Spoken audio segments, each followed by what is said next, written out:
l'artificialisation des sols et le recul des surfaces agricoles sont des problèmes très importants qu'il convient de traiter eux aussi en urgence. J'ai bien entendu d'ailleurs ce que vous avez dit, Madame la Ministre, il y a quelques minutes sur ce sujet.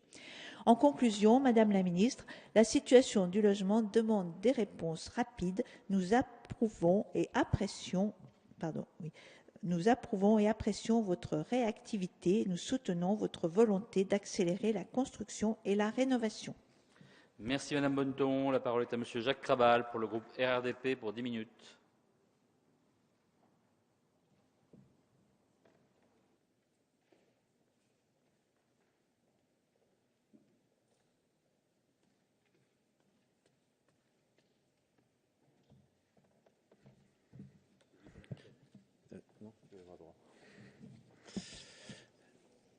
Monsieur le Président, Madame la Ministre, Madame la rapporteure, Mesdames, Messieurs les députés, mes chers collègues, nous sommes réunis dans cet hémicycle aujourd'hui pour habiliter le gouvernement à légiférer par voie d'ordonnance pour accélérer les projets de construction.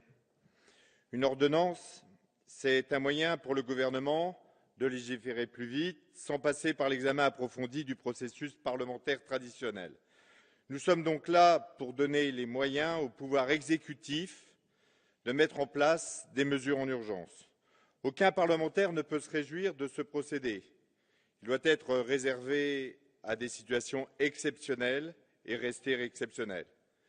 Permettez-moi donc d'exprimer en propos liminaire une légère antipathie au nom du groupe radical républicain, démocrate et progressiste à l'égard de cette procédure qui pourrait rappeler le mauvais vieux temps des décrets-lois. Cela dit, l'encadrement des ordonnances est devenu de plus en plus contraignant et associe le Parlement en amont et en aval. Nous sommes dans la phase amont et nous allons examiner et voter une loi d'habilitation précise et strictement délimitée, comme cela a déjà été rappelé à de nombreuses reprises. De manière plus générale, reconnaissons que ce projet de loi nous arrive sous cette forme car le temps parlementaire est une denrée rare. Et ce n'est pas une question de majorité, puisqu'il en était de même sous la précédente législature. Alors peut-être devrions-nous approfondir notre réflexion et trouver des solutions pour améliorer l'utilisation de cette denrée. Au nom du groupe 2RDP, je voudrais exprimer un agacement sur ce sujet. De trop nombreux projets de loi contiennent des dispositions strictement réglementaires. Ne comptez pas sur moi pour vous donner des exemples. Il ne s'agit pas d'être impoli, mais le constat est partagé de façon unanime par tous ceux qui s'intéressent au texte examiné. Loin de moi l'idée de prétendre que la frontière entre l'article 34 et l'article 37 de la Constitution n'a pas toujours été poreuse. Il existe aussi un discours un peu nostalgique sur des années dorées, sur une supposée étanchéité idéalisée.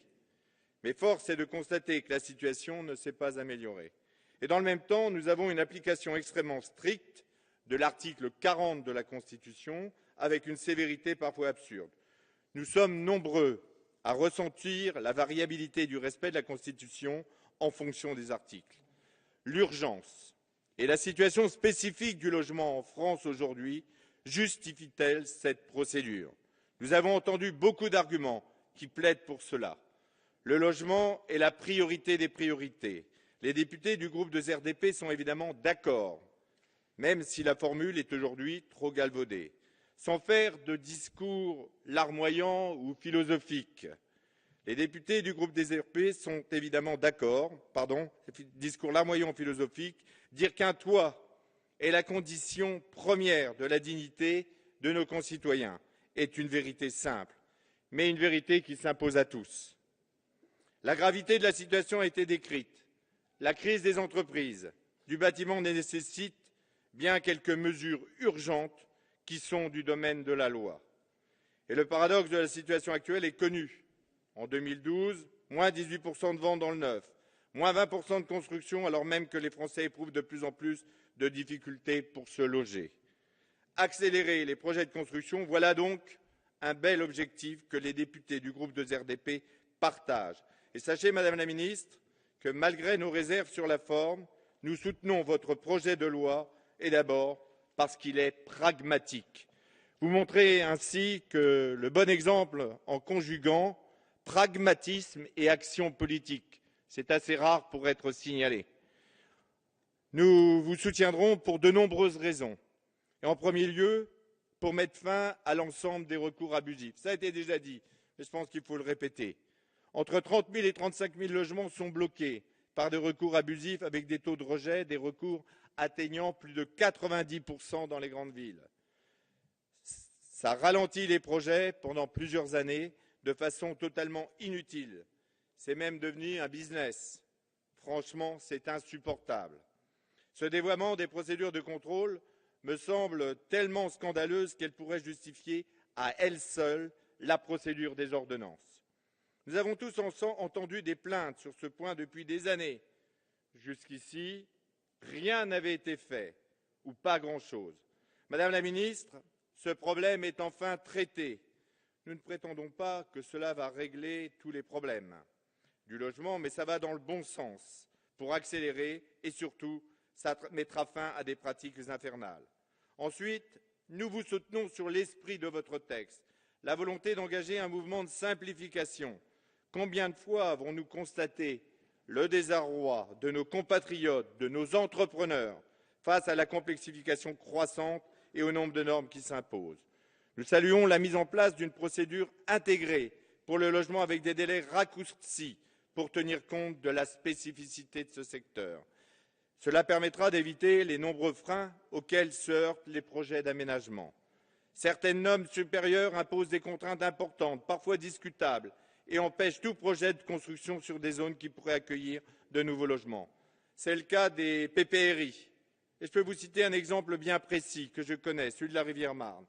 Les risques de crues sont non seulement largement surestimés, les experts sont tous d'accord, mais au moment de l'élaboration du PPRI, des erreurs de calcul ont été commises et aujourd'hui, on est souvent bloqué. Ce PPRI a été beaucoup trop étendu. Il n'y a jamais eu la moindre inondation. Les mesures de restriction nous interdisent de construire des parkings souterrains, alors que nous sommes loin de la situation de l'île de la Cité, où ils sont légion. Sans compter les nouvelles techniques de construction qui permettent de garantir ces parkings contre les risques d'inondation. Sur ce type d'exemple, et ils sont nombreux en France, nous attendons avec impatience des améliorations. Cette PIL, procédure intégrée pour le logement, va donc résoudre des difficultés d'aménagement, bien évidemment dans le cadre d'une évaluation environnementale pour permettre une adaptation des PPRI et autoriser la réalisation des projets d'aménagement. Concernant la simplification, nous constatons que les différentes réglementations et l'accumulation de nouvelles normes et procédures en matière d'urbanisme se traduisent par des délais d'instruction de plus en plus longs. Mais le retard lié aux procédures résulte aussi du manque de moyens pour les services administratifs dans les DDT, pour l'instruction des permis de construire, des permis d'aménager, des certificats d'urbanisme. Là encore, la RGPP est passée par là. C'est le moins qu'on puisse dire. Je profite de ce débat pour vous faire remonter des demandes du territoire. Nous devrions pouvoir évaluer finement les besoins dans les services et dans les territoires en tension, car pour accélérer les projets de construction, il faut simplifier et accélérer les procédures. Et il faut répondre aux besoins par un nombre d'agents adapté à la quantité de travail. Ensuite, votre texte contient une initiative excellente, la création d'un fameux géoportail, comme on l'a entendu tout à l'heure, national de l'urbanisme, pour améliorer l'accès aux documents d'urbanisme. Voilà un bel exemple de possibilités de simplification offertes par les nouvelles technologies numériques. Mais vous connaissez, Madame la Ministre, la préoccupation forte des maires. Ce géoportail que nous saluons ne doit pas peser sur les finances des communes qui sont déjà dans une situation financière précaire.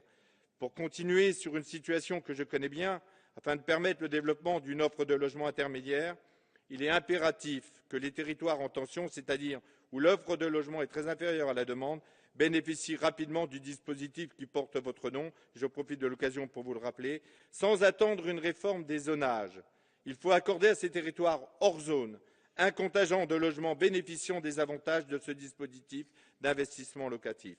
Enfin, Madame la Ministre, votre texte corrige la loi de modernisation de l'économie de 2008 pour tenir compte de la spécificité du secteur du bâtiment pour des délais de paiement applicables au marché des travaux publics. En effet, depuis 2008, les délais de paiement fournisseurs se réduisent progressivement alors que les délais de paiement clients s'allongent. Résultat, la trésorerie des entreprises du bâtiment subit la double peine.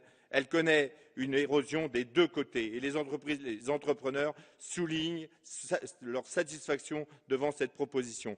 Madame la ministre, je vous ai exprimé des réserves sur la méthode et sur la forme provenant des députés du groupe de RDP, mais en leur nom, je vous exprime notre soutien pour votre politique du logement. Elle vise clairement à répondre à la crise du logement en construisant plus et donc en soutenant les entreprises du bâtiment qui en ont bien besoin, tout en prenant en compte le soin de préserver les espaces naturels et agricoles. Nous voterons donc sans réserve ce projet de loi, mais la confiance n'excluant pas le contrôle, nous continuerons d'être attentifs aux suites qu'il appelle. Pour conclure, permettez-moi, Monsieur le Président, de reciter Jean de La Fontaine qui, dans la fable « Le conseil tenu par les rats », exprimait dans sa morale « La cour en conseiller foisonne. Est-il besoin d'exécuter ? Et l'on ne rencontre plus personne. Par contre, on peut compter sur vous, Madame la Ministre. » Merci, Monsieur Krabal. La parole est à André Chassaigne pour le groupe GDR pour 10 minutes.